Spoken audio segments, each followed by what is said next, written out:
नमस्कार दोस्तों, मेरा नाम है प्रदीप चौहान और आपका स्वागत है न्यूज टाइम के इस प्लेटफॉर्म पर। दोस्तों, आज के इस पॉलिटिकल विश्लेषण में थोड़ी सी बात कर लेते हैं जम्मू कश्मीर और हरियाणा के चुनाव की और उन चुनाव में बीजेपी किस तरह अपने ही बुने हुए जाल में फंसती जा रही है। दरअसल ये दोनों राज्यों के चुनाव बड़े इंटरेस्टिंग है और लोकसभा चुनाव के इमीडिएट बाद ये दोनों चुनाव है, तो नजरें भी सबकी है इस पे। और दोनों राज्यों के चुनाव की जिस तरह से घोषणा हुई, महाराष्ट्र और झारखंड को छोड़ दिया गया, ये दोनों को चुनाव की घोषणा हुई, तो वहीं पर पहला सिग्नल तो मिल गया था कि बीजेपी ने लॉस्ट डेट समझ के इनको पहले निपटाने की कोशिश की है। उसके बाद हरियाणा में लगातार तब से लेकर बीजेपी गलतियों पे गलती करती जा रही है और जम्मू कश्मीर में भी गलतियां कर रही है। और ऐसा नहीं कि गलतियां सिर्फ बीजेपी करी, कांग्रेस भी कर रही है, लेकिन बीजेपी की गलतियां उनको ज्यादा भारी पड़ रही है। पहले तो बीजेपी ने हरियाणा में गलती करी कि जब बहाना दिया छुट्टियों का और चुनाव आयोग से डेट आगे बढ़ाने को कहा, तो चुनाव आयोग ने भी 1 तारीख की पोलिंग को बढ़ा के 4 तारीख कर दिया और रिजल्ट को 5 की जगह 8 कर दिया। सबसे पहला तो मैसेज वहीं गलत चला गया बीजेपी। उसके बाद जो टिकटों के बंटवारे को लेकर बीजेपी में सिर फुटअव्वल हुआ, पहली बार बीजेपी में इतनी बगावत कहीं देखने को मिली। बीजेपी में जिस तरह से इस्तीफों का एक दौर चला, वो दौर अभी भी लगातार चल रहा है। हरियाणा में लगातार रोज कोई ना कोई बीजेपी का नेता कांग्रेस ज्वाइन कर रहा है। लेकिन बीजेपी ने कुछ चीजें सोच समझ के ये काम किया था और कुछ चालें चली थी कश्मीर में भी, जम्मू में भी और हरियाणा में भी। लेकिन वो चालें कैसे उल्टी पड़ रही है, थोड़ी सी इसको मैं आपको समझाता हूं। बीजेपी ने हरियाणा में सबसे पहला काम किया कि जितने पुराने चेहरे थे उनको बदलने की कोशिश की, क्योंकि 10 साल की एंटी इनकम्बेंसी बीजेपी के खिलाफ है। अब इस चेहरे बदलाव की शुरुआत होती है 6 महीने पहले, जब मुख्यमंत्री मनोहर लाल खट्टर को बदलकर नायब सिंह सैनी को मुख्यमंत्री बना दिया जाता है। अब खट्टर के खिलाफ कितनी इनकम्बेंसी थी, एंटी इनकम्बेंसी, कितने खट्टर से लोग नाराज थे, इसका अंदाजा आप इसी चीज से लगा सकते हैं कि मनोहर लाल खट्टर जो 9.5 साल मुख्यमंत्री रहे, ना तो कहीं पोस्टर पे उनका चेहरा है, ना कहीं रैली कर रहे हैं। उनके खुद के इलाके करनाल में प्रधानमंत्री रैली करते हैं, करनाल कॉन्स्टिट्यूंसी में, और मनोहर लाल खट्टर वहां नहीं बुलाए जाते और ना ही उनकी बैनर पोस्टर पे फोटो लगाई जाती है। इस कदर बीजेपी जानती है कि मनोहर लाल खट्टर से लोग नाराज हैं, इसलिए उन्हें दरकिनार कर दिया गया बुरी तरह से इस चुनाव से। उसके बाद दूसरी बीजेपी ने जो कोशिश की कि जितने ज्यादा से ज्यादा हो सके उतने कैंडिडेट बदल लो। लेकिन बीजेपी को दिक्कत ये आई कि 10 साल राज करने के बाद भी हरियाणा में पार्टी इतनी खड़ी नहीं हो पाई कि 90 कैंडिडेट, नए कैंडिडेट खड़े कर सके। तो इसलिए बीजेपी को जो हाथ आए उन्हीं को टिकट दे दी। कोई दूसरी पार्टियों से आए हुए, कोई छोटे मोटे नेता, सब दे दिए। इसलिए पुराने नेता सारे नाराज हो गए जिनकी टिकटें कटी थी। बीजेपी को लगा कि नए चेहरे देंगे तो थोड़ी एंटी इनकम्बेंसी खत्म होगी। इसके अलावा बीजेपी ने एक और चाल चली बड़ी जबरदस्त, जो दोनों कश्मीर में और हरियाणा में भी चली। अभी बात हरियाणा की हो रही है, तो पहले मैं हरियाणा का बताता हूं आपको कि जितने बीजेपी को ऐसा लगता था कि जिनको वो टिकट नहीं दे पाई, या जिनको लगता है कि अपने लेवल पे अगर बीजेपी के सिंबल पे वो जाएंगे तो हारेंगे, लेकिन उस नेता का अपना एक रसूख है उस इलाके में, तो ऐसे नेताओं को बीजेपी ने इंडिपेंडेंट खड़ा कर दिया। कहने को तो आप कागजों में लगेगा कि बीजेपी के बागी खड़े हैं ये, लेकिन उन बागियों में तकरीबन 12 ऐसे उम्मीदवार माने जाते हैं जो बीजेपी ने खुद खड़े किए हुए हैं। 12 उम्मीदवार। फिर ये सब कोशिश एक ही चीज के लिए की गई कि किसी ना किसी तरह से कांग्रेस की सीटें कम हो। दूसरी कोशिश बीजेपी ने जो की वो की कि हरियाणा में इंडियन नेशनल लोकदल, जो ओम प्रकाश चौटाला की पार्टी है, उसका बीएसपी के साथ गठबंधन करवाया। वो दिल्ली से बीजेपी के इशारे पे गठबंधन हुआ है। और साथ में एक और जो हलोपा पार्टी है, हरियाणा लोकहित पार्टी, गोपाल कांडा की, जो आपको मालूम है बहुत चर्चित नाम रहे, उनकी हिस्ट्री पे कभी दोबारा जाएंगे। उन तीनों का गठबंधन कराया ताकि कांग्रेस का वोट काट सके। चौथा काम किया कि केजरीवाल को जमानत होने दी, ज्यादा जो है वो वहां पर ज्यादा टांग नहीं अड़ाई, केजरीवाल बाहर आए। आम आदमी पार्टी के साथ शर्त यही थी कि कांग्रेस के साथ गठबंधन नहीं होगा, केजरीवाल की रिहाई की यही शर्त थी। केजरीवाल बाहर आए, उससे पहले गठबंधन नहीं हुआ कांग्रेस का। आम आदमी पार्टी ने ऐसी शर्तें रखी जो कांग्रेस को मंजूर नहीं थी। वो खेल हुआ, केजरीवाल बाहर आए और आम आदमी पार्टी अब पूरे 90 के 90 सीट पर हरियाणा में चुनाव लड़ रही है। और आपको मालूम है आम आदमी पार्टी का वोट जो है वो सिर्फ और सिर्फ कांग्रेस का वोट है, बीजेपी का वोट उनको नहीं जाता है। ये घेरने की कोशिश की, यानी चार तरफ से बीजेपी को घेरने की, कांग्रेस को घेरने की कोशिश की है हरियाणा में बीजेपी ने। एक तरफ खुद, एक तरफ अपने इंडिपेंडेंट, दूसरी तरफ आईएनएलडी और उसका गठबंधन बीएसपी का और कांडा का, और चौथी तरफ से आम आदमी पार्टी। फिर साथ में एक पुराने सहयोगी जेजेपी के दुष्यंत चौटाला, उनसे भी थोड़ी बहुत उम्मीद तो बीजेपी को है ही। ये सब कोशिश सिर्फ इसलिए कि कांग्रेस को ज्यादा सीटें ना आए। ऐसा नहीं है कि बीजेपी कोशिश सरकार बनाने के लिए करी, जीतने की कोशिश करी, नहीं। हरियाणा में कोशिश बीजेपी कर रही है कांग्रेस को 50 के आसपास रोकने की। 50 के आसपास अगर कांग्रेस रुक जाती है, 90 में से 50 सीटें आती है, सरकार तो बना लेगी, 46 चाहिए, लेकिन वो सरकार हमेशा टो पे रहेगी और बीजेपी के लिए ऑपरेशन लोटस करना का रास्ता आसान हो जाएगा, क्योंकि 4-5 को तोड़ना कोई ज्यादा मुश्किल नहीं है बीजेपी के लिए। बीजेपी का ये टारगेट था।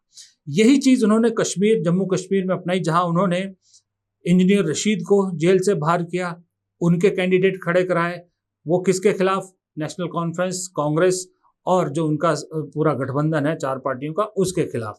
फिर जो जमात के पार्टी के जो इंडिपेंडेंट्स के रूप में खड़े हैं, उन सबको बीजेपी बैक कर रही है, और वही बैक कर रही है ज्यादातर जहां ये नेशनल कॉन्फ्रेंस और कांग्रेस के गठबंधन के मजबूत उम्मीदवार हैं।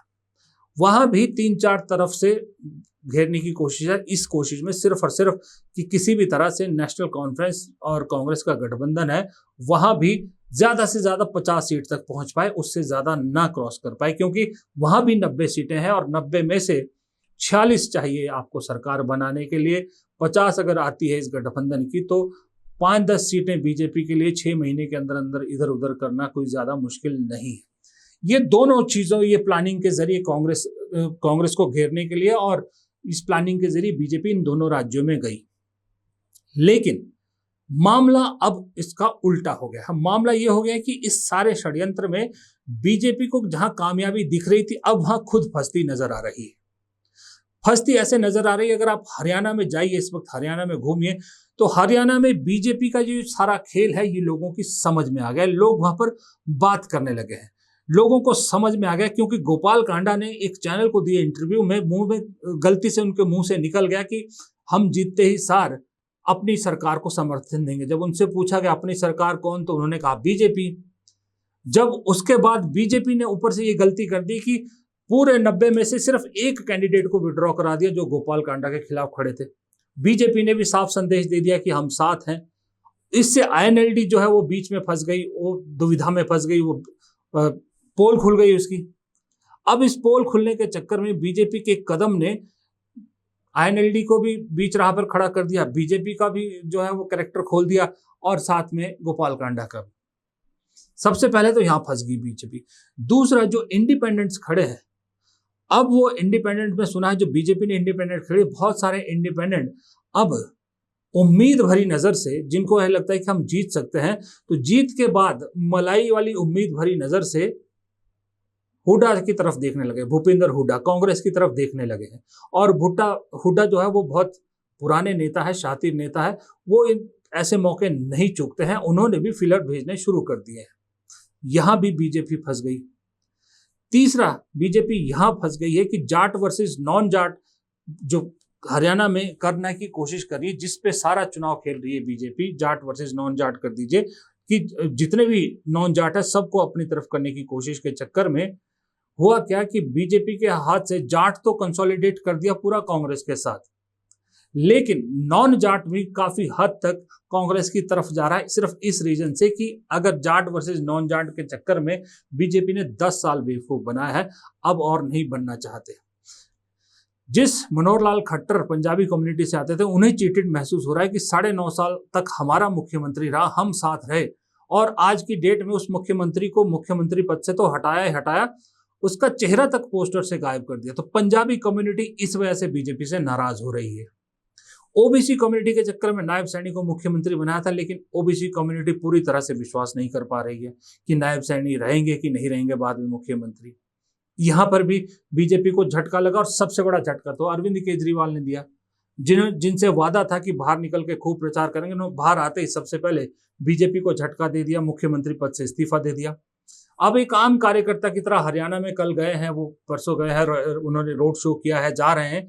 लेकिन जब एक मुख्यमंत्री प्रचार करता है वो कुछ और प्रचार करता है, और एक आम नेता प्रचार करता है वो कुछ और प्रचार करता है। अब अरविंद केजरीवाल ने जो इस्तीफा दिया उसके पीछे की अगर कहानी अगर आपको समझ में आ रही हो कि किस तरह से अपने आप को जो है क्लीन स्लेट बनाना चाहते हैं, उस क्लीन स्लेट के चक्कर में हरियाणा में केजरीवाल कोई भी दिल्ली की उपलब्धियों का ज्यादा जिक्र नहीं करेंगे।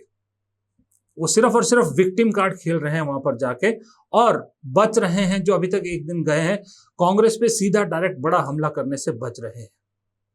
ये तुर्क का पत्ता भी बीजेपी का फुस हो गया। यही सिनारियो कश्मीर में है, जहां इंजीनियर रशीद से बहुत उम्मीदें थी बीजेपी को, लेकिन अब वहां लोग, स्थानीय लोग सवाल उठाने लगे हैं जमात के कैंडिडेट्स पर भी और इंजीनियर रशीद के कैंडिडेट्स पे भी, क्योंकि जिस तरह की इमोशनल अपील फारूक अब्दुल्ला और उमर अब्दुल्ला कर रहे हैं, वो इमोशनल तब्दील आपने देखा होगा। इमोशनल अपील जब एक दिन उमर अब्दुल्ला ने बाकायदा अपनी टोपी भी निकाल दी थी, हाथ में रख दी थी सिर की, वो लोगों से अपील करने के लिए, वो बड़ा टच कर रहा है कश्मीरी लोग, क्योंकि वैसे भी कश्मीरी लोग इमोशनली बड़े थोड़े से जुड़े होते हैं एक दूसरे से, और जितना कुछ 10 साल में उन्होंने देख लिया वो इससे छुटकारा चाहते हैं। वहां भी दाव उल्टा पड़ रहा है। ऊपर से पीडीपी जो तीसरी बड़ी पार्टी है घाटी में, कांग्रेस और एनसी को छोड़ के, बीजेपी को लग रहा था कि पीडीपी जो है वो अल्टीमेटली हमारी ही गोद में आएगी, लेकिन पीडीपी की महबूबा मुफ्ती की बेटी इल्तिजा मुफ्ती ने साफ कह दिया है, 2-3 बार कह दिया है कि अगर इलेक्शन के बाद हंग असेंबली आती है तो जब भी जरूरत पड़ेगी वो बीजेपी को छोड़ के बाकी किसी के साथ भी जा सकते हैं। बीजेपी के लिए उन्होंने कंप्लीटली रास्ता बंद कर दिया है, और जब कोई नेता ऐसा बोलता है तो उसका सिग्नल दूर तक जाता है। सारी गेम बीजेपी की जम्मू घाटी में है, जहां 43 सीटें हैं, 43 में से बीजेपी को लग रहा था कि 35-36 जीत जाएगी, लेकिन आज की डेट में जो पत्रकार वहां गए हैं वो सब बता रहे हैं कि कश्मीरी पंडित भी बीजेपी से नाखुश हैं, कुछ हिंदू दूसरे भी काफी हद तक नाखुश हैं। तो और दूसरी बात, जो मुस्लिम डोमिनेटेड कॉन्स्टिट्यूएंसीज है जम्मू रीजन में, वो भी बीजेपी के साथ जाने के लिए तैयार नहीं है। तो बीजेपी वहां पर 25 के आसपास सिमटती नजर आ रही है। तो यानी कि गेम खेलने के लिए बीजेपी को कश्मीर में भी बहुत बड़ी दिक्कत आ रही है, और हरियाणा में भी उनका जो सारा प्लान है वो चौपट होता नजर आ रहा है। इसीलिए प्रधानमंत्री की रैली में भी 5000 से ज्यादा लोग नहीं आए थे, और प्रधानमंत्री अब फिलहाल हरियाणा में रैली करने का विचार उन्होंने फिलहाल टाल दिया है, पोस्टपोन कर दिया है। तो ये दोनों राज्यों को लेकर एक छोटा सा विश्लेषण था, जो अभी तक जितना चुनाव सामने आया, खैर अभी चुनाव चल रहा है हरियाणा में, तो अभी 1 तारीख तक होना है, प्रचार होना है, 4 तारीख को वोट पड़ना है, 2 तारीख तक प्रचार होना है। तो चुनाव आखिरी वक्त तक बदलते हैं, लेकिन इतना जरूर है कि बीजेपी फिलहाल अपने ही दाव में दोनों राज्यों में फंसती नजर आ रही है। नमस्कार।